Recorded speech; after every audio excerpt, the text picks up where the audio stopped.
Çek.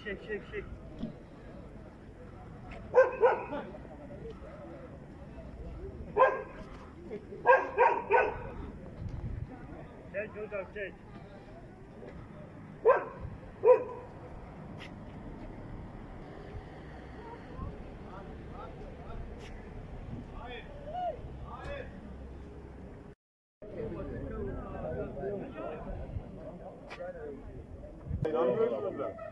Merhaba.